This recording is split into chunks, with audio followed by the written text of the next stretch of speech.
อันนี้ข้าวให้เนาะมันเป็นเม็ดใหญ่เนาะโดยบ่แม่นข้าวนา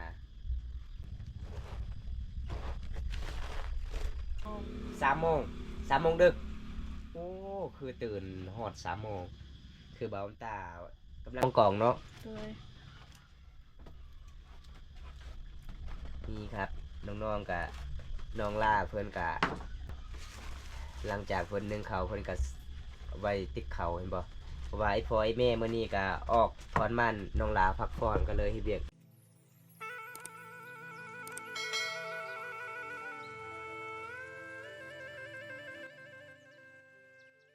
สบายดีสบายดีเฮ็ดหยังอันนี้นะดังไฟดังไฟสิดึงเขาบ่โดยโอ้สิดึงเขาบรรยากาศยามแลงเนาะโดยโอ้พี่น้องอันนี้ก็วิถีชีวิตสาวลาวพี่น้องหลังจากอยู่เฮือนอยู่ศาลก็สิดึงเขาเด้เพราะว่ามื้อนี้น้องล่าก็บ่ได้ออกเฮ็ดเวียกเพราะว่าเปลี่ยนกันกับน้องสาวพี่น้องวันนี้ก็น้องล่าเอกอยู่เฮือนอยู่ศาลอันนี้ก็จะเป็นเฮือนน้องลามาพี่น้องน้องลากาสีเฮ็ดกินนึ่งข้าวบรรยากาศยามแลงแบบเคชนบอสชนเผาบรูก็เขาเจ้าก็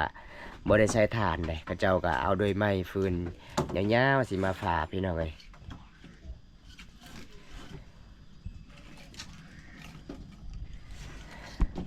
พอได้อยากเป็นแฟนกับสาวล่านี่วาสนาบุญพี่น้องเอ้ย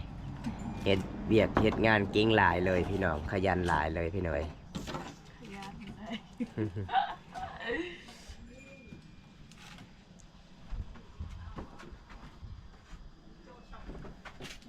อืมวิธีดังไฟวิธีดังไฟบ่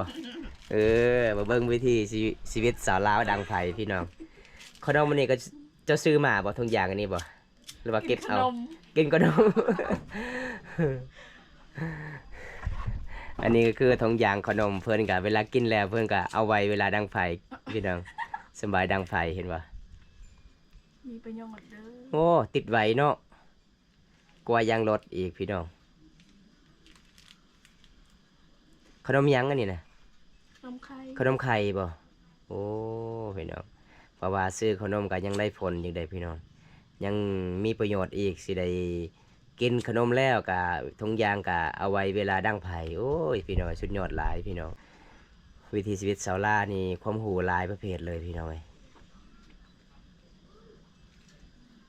ท้องเดียวก็ติดบ่ติดโอ้พี่น้องเพื่อนว่าท้องเดียวก็ติด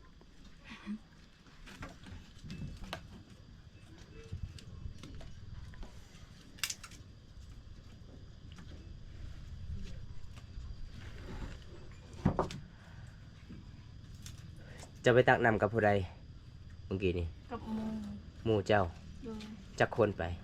3 คน3 คนโอ้มีแต่ผู้สาวบ่มีแต่ผู้สาวโอ้บ่ฮู้จักเลยเนาะคนฮู้จักค่อยสิไปนำ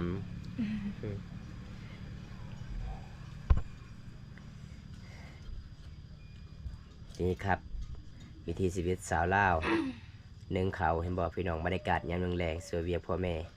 อยู่เฮือนอยู่ศาลแบบนี้ล่ะพี่น้องสาวลาว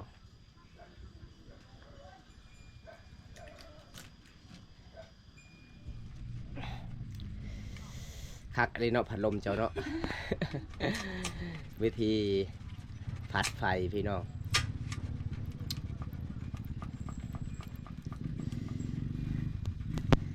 วิธีนึ่งข้าวนี่ต้องต้มหม้อก่อนบ่น้องล่ะโดยต้มให้น้ำร้อนก่อนบ่โดย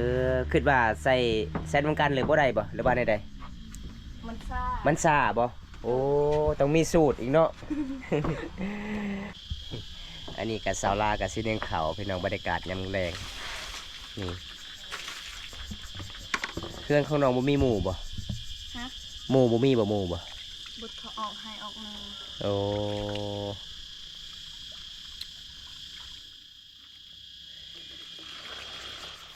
นี่ครับสาวลานึ่งเขาพี่น้องวิถีชีวิตสาวลาวเวลานึ่งเขาต้องเขย่าก่อนเนี่ยพี่น้องเขายังอันนี้เขาให้บ่เขาให้พี่น้องเว้ย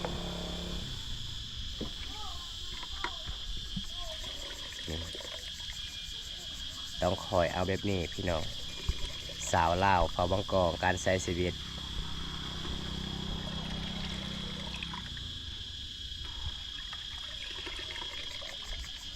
ตอนเช้าพอได้หนึ่งเขาว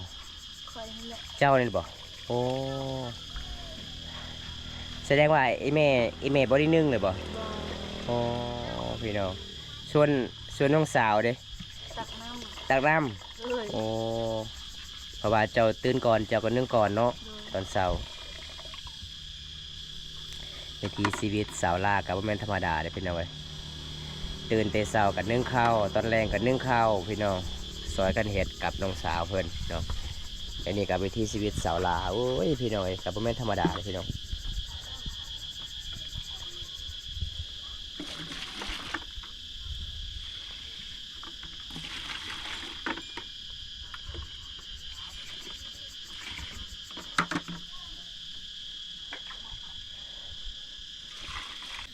มันจะเป็นแบบใหญ่ๆเลยครับ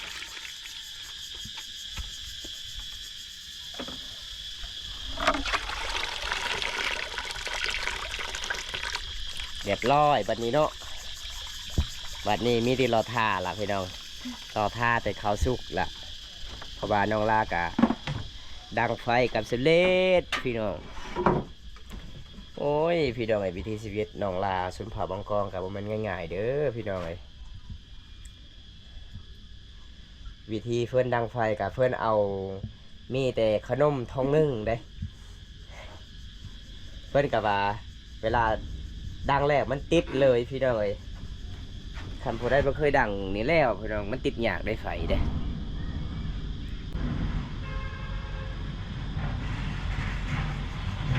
คือโดนแท้ ให้ดำมันก่อน คันน้ำบ่หมดเป็นได มันสุกซ่า สุกซาอีกโอ้พี่น้องเอ้ยคันน้ำยังหลายกับสุกซาอีกเพิ่นว่าพี่น้องผู้ได้สารนี่นะหวดนี่ผู้ได้สาร พอคอย โอ้แสดงว่าพ่อเจ้ากะเป็นสังหวดเนาะ เป็นเห็ด เป็นเนาะอีพอเจ้าเฮ็ดลายกะสิได้ขายอีกบ่ บริการ บ่ได้ขายมีแต่เฮ็ เห็ ด ดเอง เออเฮ็ดใส่เองเนาะ ใส่เอง เฮ็ดใส่เองพี่น้องตอนนี้ก็มีแต่รอทาข้าวสุกเนาะ โดย เพราะว่าหลังจากที่อีพออีเมกับน้องสาวกะยังบ่ทันได้มาก้อนมั่นบ่ โดย ส่วนน้องกะรอทาข้าวสุกแล้วน้องเสร็จยังต่ออีกบัดนี้ ล้างถ้วย ล้างถ้วยอีก โด โอ้ ย ยพี่น้องมีหลายประเภทเลยพิธีชีวิตน้องลาบอกพี่น้องสาวลาวขยันหลายเลยพี่น้องคนนี้พี่น้องเอ้ยอายุแค่17 ปีเด้อพี่น้องเอ้ยล้างถ้วยล้างจานเพิ่นว่า คนก็งามใจก็ดี คนก็ขยันพี่น้องเอ้ยโอ้ยสุดยอดหลายครับ นี่เพิ่นก็สิล้างถ้วยอีกบ่นี่ครับหลังจากที่น้องล่านึ่งข้าวปะไว้ให้มันสุกน้องลากะสิล้างถ้วยล้างจานได้เพราะว่าหลังจากที่พอไอแม่มาแต่เวียกกะสำเร็จล้างถ้วยล้างจานพี่น้องเอ้ย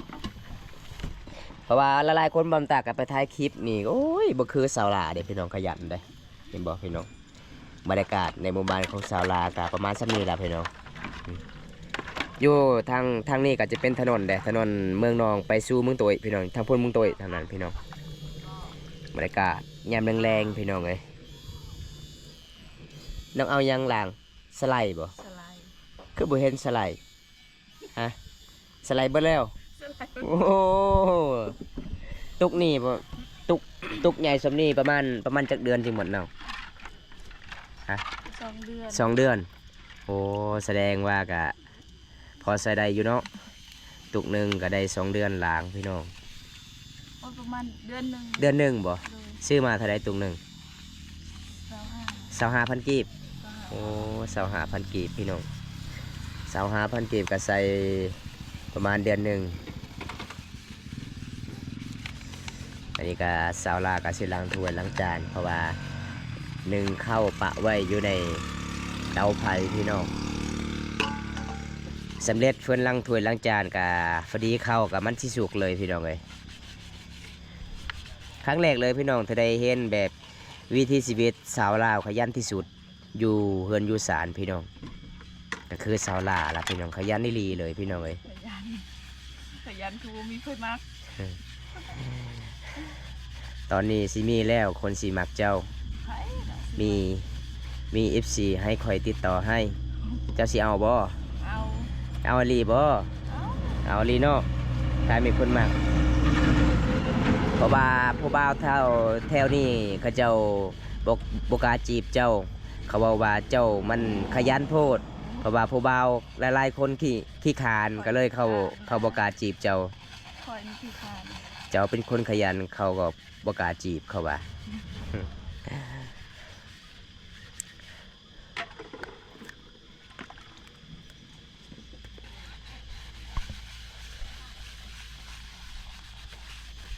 ล้างถ้วยล้างจานก็เป็นเฮ็ดเวียกบ้านก็เป็นโอ้ยบัดเทอนี้ล่ะพี่น้องไอ้สาวลาว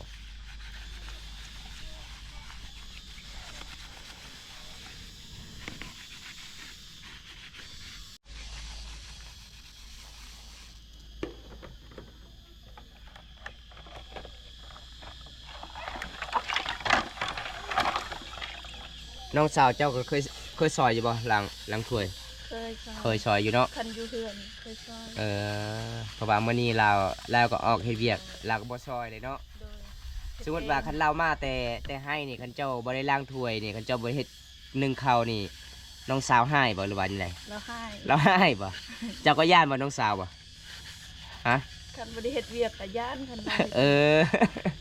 คันบ่ได้เฮ็ดเวียกก็ย่านเลยเนาะย่านน้องสาวหายเนาะ โดย เพราะว่าเฮาอยู่เฮือน เฮือนก็เฮ็ดเบิดเฮ็ดให้มันให้ แม แล้ว นสาวอายุ17 ปีโอ้ยพี่น้องขยันหลายเลยครับ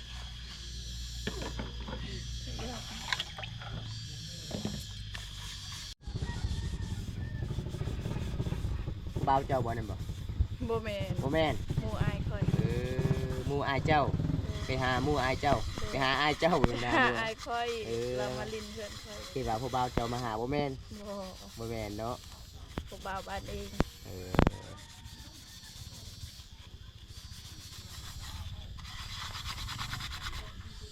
อากาศก็ร้อนพี่น้องสาวลากะล้างถ้วยล้างจานสาวลาวขยันหลายเด้อครับพอได้มักเพื่อนกสามารถทางหาได้เนาะน้องลาเนาะ ทางหาได้ ซื้อเพจน้องลาว่า ขี้แพ้ น้องลาสาวลาบ่ น้องลากขี้แพ้ น้องลาขี้เพ่พี่น้องทางหาได้เด้อพี่น้องพอได้มักน้องลาพี่น้องเอ้ยตอนนี้อายุ17 ปี18 ปีปีหน้าแหละครับสมมุติว่าผู้บ่าวพังไทยมักนี่เจ้าไปอยู่ไทยได้บ่บ่ฮู้ฮะ บ่ บ่ฮู้ บ่ฮู้ภาษา บ่ฮู้ภาษาอ้าวคันถ้าผู้บ่าวพังไทยมักนี่ต้องอยู่บ้านเฮาบ่หรือว่าไปอยู่ไทย คอยก็บ่ฮู้คือกัน บ่ฮู้คือกันคิดว่าผู้บ่าวพังไทยมักต้องไปอยู่ไทยเบิ่งพี่น้องอยู่ทางนั้นก็จะมีสาวลาวเขาเจ้าก็มาแต่เมืองมาขายเครื่องของเห็นบ่พี่น้องสองไอ้น้องเขาเจ้าย่างโอ้ยพี่น้องไอ้หาเงินหาคำเขตบรูบ้านเฮานี่มันก็สิยากเด้พี่น้องเอ้ยต้องไปค่ายกระปูค่ายพักเนาะ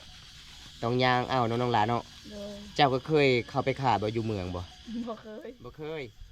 ขอยเห็นเจ้าตอนนั้นคือไปขายหน่อไม้ ตอนเด็กน้อยก็ไป ตอนเด็กน้อยก็ไป ได้มื้อหนึงจักพันมื้อหนึงจะไปขายฮะได้จักพัน ประมาณ5,000 10,000 10 พันนี่แหละพอได้ซื้อขนมเนาะ พอดีซื้อขนม ขายหน่อไม้ทงหนึงหาพัน10 พันพี่น้องเอ้ยไปหมดมือได้10,000 กีบล้างถ้วยล้างจานพี่น้องเอ้ยสาวลาวคนสวย สาวลาวประจำหมู่บ้านพี่น้องเอาแล้วทอกทิมแล้วบัดนี้เบิดเลยบ่สิใส่ต่ออีกเนาะ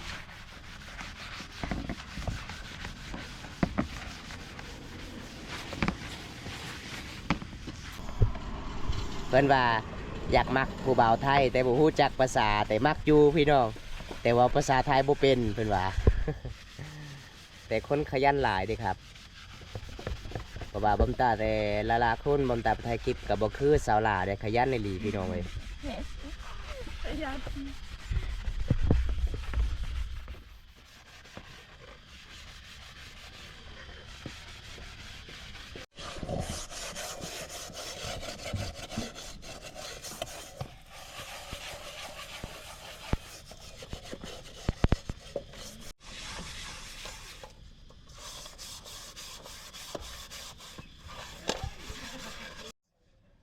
นี่ทุกคนบรรยากาศในหมู่บ้านของสาวลาวพี่น้องประมาณสักนี้แหละพี่น้องเลยแนมเบิ้งทางใดก็มีแต่ป่าเบิดพี่น้องโอ้วิวธรรมชาติมื้อนี้ก็สุดยอดหลายเลยพี่น้องเลยฝนฟ้าอากาศก็สิมืดๆพี่น้อง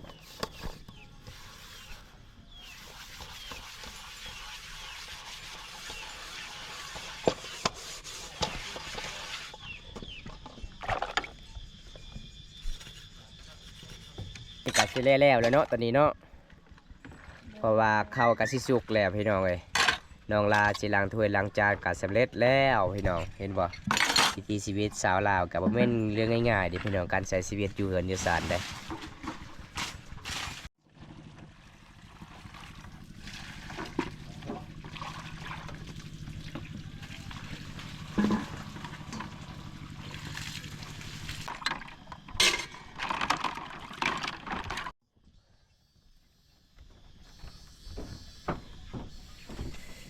ตอนนี้ก็แล้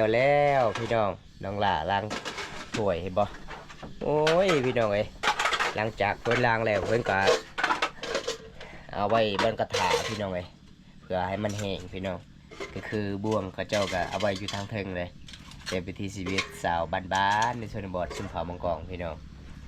เพราะว่าข้าวของเพิ่นก็สิสุกแล้วพี่น้องเอ้ยนี่พื้นก็ได้ที่ซองทอนมันก็สุกเนาะ โดย โอ้พี่น้องเอ้ยแบบเขาเจ้าก็บ่ได้ใช้ถ่านใช้แบบนี้มันก็บ่เปลืองนะพี่น้องนี่เห็นบ่หลังจากเพิ่นก็ล้างถ้วยล้างจานเพิ่นก็สินึ่งข้าวต่อบัดนี้พี่น้องหากผู้ใดบ่เคยเฮ็ดคือวิถีชีวิตชาวลาวนี่ก็สิเมื่อยหลายเด้พี่น้อง เอา นี่เพิ่นแบ่งน้องหมาอีก2ตัว นี่ครับหมาเพิ่นได้2ตัวเป็นหยังติดเขาของน้องคือเบิด ฮะหมากัดบ่ บ่ เป็นหยังมันหักเองบ่ มันหักเองมัน เอ โดนแล้ว อมันโดนแหละเนาะ โดย อ๋อ บ่ทงขนม ทงขนมสิเฮ็ดหยัง เอาไว้ดังไฟ เออเอาไว้ดังไผเนาะแสดงว่ากินขนมแล้วก็บ่เปลืองเนาะบัดนี้เนาะมีหลายประโยชน์พี่น้องเอ้ยเพิ่นเอามาใส่เด้เวลาเพิ่นกินขนมแล้วเวลาทงยางเพิ่นก็ใส่น้ำกันเวลาสิบายดังไผเพิ่นรักษาเฮือนโอ้ยพี่น้องเอ้ยบ่แม่นธรรมดาพี่น้องวิถีชีวิตน้องคนนี้พี่น้อง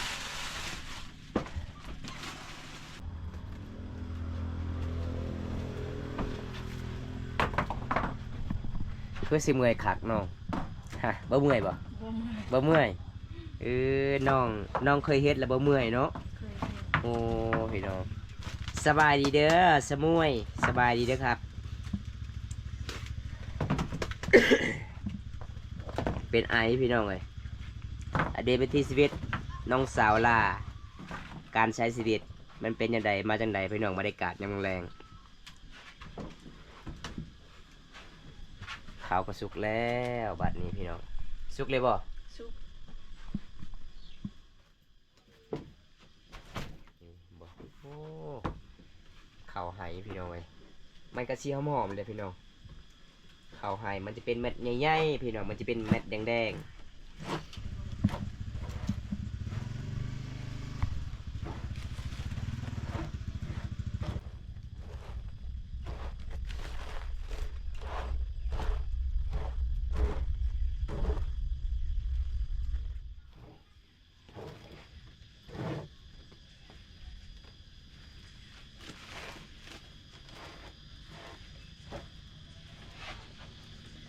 อันนี้ข้าวไหเนาะมันเป็นเม็ดใหญ่เนาะ โดย บ่แม่นข้าวนาชุมพามังกรเนาะ โดย นี่ครับน้องๆกับน้องลาเพิ่นกะหลังจากเพิ่นนึ่งเขาวเพิ่นกะไว้ติ๊กเขาเห็นบ่เพราะว่าไอ้พ่อไอ้แม่มื้อนี้กะออกถอนมันน้องลาพักผ่อนก็เลยเฮ็ดเวียกเฮ็ดงานอยู่ในเฮือนพี่น้องเอ้ยติ๊กเขาน้องอยู่ไสติ๊กเขาเจ้า ตัวนี้ ตัวนี้น้องสาวเจ้าเด้ ตัวนี้ ตัวนี้เสื้อนอายกับไอ้พ่อไอ้แม่ อยู่พุ่น อยู่นี่ โดย เออ ตัวใหญ่นี่กินน้ำกัน พี่น้อง แสดงว่าติ๊กเขาไผ่ติ๊กเขามันเนาะถ้าติ๊กเขาของสาวลาเบิดก่อนสาวลาสิกล้าบ่กินติ๊กเขา กล้าบ่ เขาบ่ให้บ่ ให้สิหาย คิดว่าติ๊กเขาไผ่ติ๊กเขามัน บ่กินน้ำกัน กินน้ำกันใดเนาะโอ้พี่น้องจากเพิ่นนึ่งข่าวแล้วเพิ่นก็สิปัดกวาดเฮือนศาลเด้อพี่น้องเอ้ยโอ้ยพี่น้องเอ้ยบ่แม่นธรรมดาวิถีชีวิตน้องคนนี้ครับเบิ่งนี่ครับ ขยันมากๆเลยครับผมน้องลาขยันหลายเลยน้องลาน้องเข้ายิ้มหน้าหักมากครับแม่นครับพี่สาร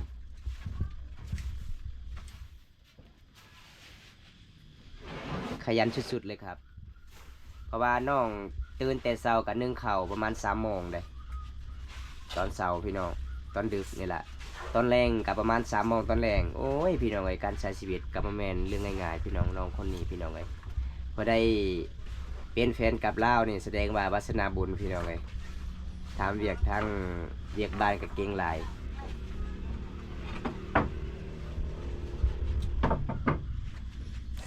ขอให้น้องเขายิ้มใส่กล้องไม่ครับน่ารักมากครับสิให้อีหยังเนาะให้น้องยิ้มใส่กล้องครับเพราะว่าตอนนี้น้องขาดเน็ตแล้วมีแต่ยืมเน็ตศูนย์เพิ่นว่า แม่นบ่น้องล่ะ แม่น เดี๋ยวบัมตาสิบอกให้ให้น้องยิ้มอยู่ใส่กล่องเลยครับ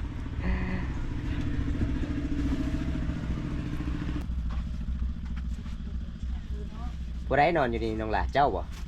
พอเคย อีพ่อ โดย อีแม่นอนอยู่ไสอีแม่ นอนอยู่ อยู่ห้อง อยู่ห้อง โอ้ส่วนไอ้พ่อนอนอยู่บนครัวเนาะ โดย เพิ่นรักษาบ่นอนอีพ่ออีกพี่น้อง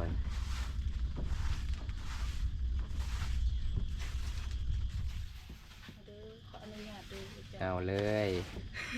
ปัดไปเลยครับน้อง พอเคยเฮ็ดเอง โอ้ยพ่อเจ้าเฮ็ดมีหลายประเภทเนาะเฮ็ดเป็นเนาะ เป็น กะย่างก็เป็น กระยำก็เป็น ขวดก็เป็น เป็น โอ้เก่งอีพอเจ้าก็ใจดีอีหลีเนาะเพราะว่าบอมตาถามเมื่อนั้นคันถาเอาลูกสาวเพิ่น1 คนเพิ่นว่า50 ล้านค่าดอกคันเอาเบิดซองเพิ่นก็ลดให้28 ล้านเอ้ยพี่น้องเอ้ยใจดีหลายเลยพี่น้อง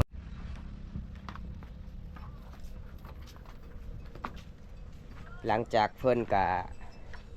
มาแต่ซอยพ่อเท้าเพิ่นไปเอาดินทรายพี่น้องตอนนี้น้องลากาสิไปตักน้ำได้เห็นบ่พี่น้องวิถีชีวิตสาวลาวคนนี้ก็บ่แม่นธรรมดาพี่น้องการใช้ชีวิตพี่น้องนี่อันนี้ก็จะเป็นเหลาเขาเห็นบ่เหลาเขาเวลาเขาเจ้าพูดเขาให้เขาเจ้าก็ต้องเอาไว้จุดนี้เลยอันนี้ก็เหลาเขาพี่น้องอันนี้ก็เหลาเขาเบิดเห็นบ่พี่น้องเขาเจ้าสิมาตั้งทับเขาแบบวิถีชีวิตเขตชนบทชุมพรบรุบ้านเฮาก็แบบนี้พี่น้องเอาไว้เหลาเขาก็คือหลังเหือนนี่เลยอันนี้จะเป็นบอนน้องลากะสีตักน้ำหมู่บ้านของน้องลากะจะมีน้ำสางไม่น้ำสางมันมีน้ำประปาพี่น้องน้ำประปานี่ครับบอนน้องตักน้ำ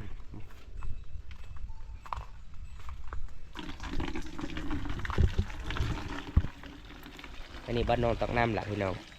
บรรยากาศยามแรงหลังจากเพิ่นนึ่งข้าวปัดกวาดเฮือนศาลแล้วล้างถ้วยล้างจานเพิ่นก็สิมาตักน้ำโอ้ยพี่น้องขยันหลายเลยพี่น้อง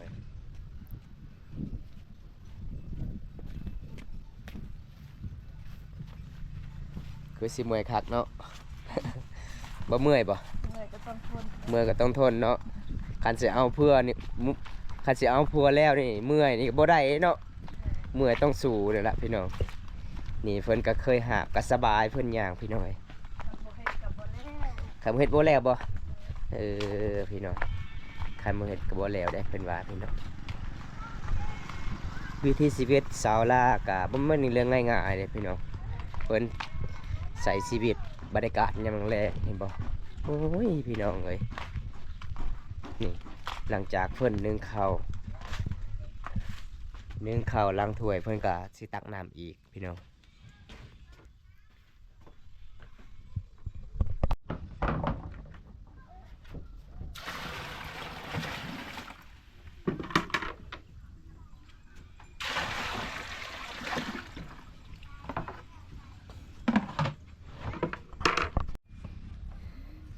เป็นจะได้น้องล่ะสิไปตักต่ออีกบ่ ตักดาว บ่เมื่อยบ่น้อง ให้มันเต็ม ฮะบ่เมื่อยบ่ฮะ เมื่อย เมื่อยแล้วเนาะเพิ่นว่าเมื่อยคือกันพี่น้องแต่ให้มันเต็มพี่น้องเอ้ยเพราะว่าน้องลาก็สิไปตักอีกพี่น้องหอบที่สองได้กับบอมตากะสปิดไว้สำนี้ก่อนพี่น้อยมื้อนี้ก็มาอัปเดตวิถีชีวิตน้องลาของชุมเผ่ามังกรกับประมาณสำนี้พี่น้อยสาวเขตนี้ก็โอ้ยพี่น้องยอมรับเลยพี่น้องเขาเจ้าขยันหลายเด้สาวเขตนี้เด้พี่น้องเพราะว่าอยู่เฮือนอยู่ศาลต่อเป็นชาวโสดนี่เฮ็ดเวียกหลายๆเลยพี่น้อยจะได้บอมตากะสิปิดไว้สำนี้ก่อนพี่น้องคลิปนี้ขอจบไว้ที่นี้ก่อนพี่น้องคลิปหน้า มาพบมาพอกันใหม่พี่น้องเอ้ยขอกล่าวคำว่าสบายดีเด้อพี่น้อง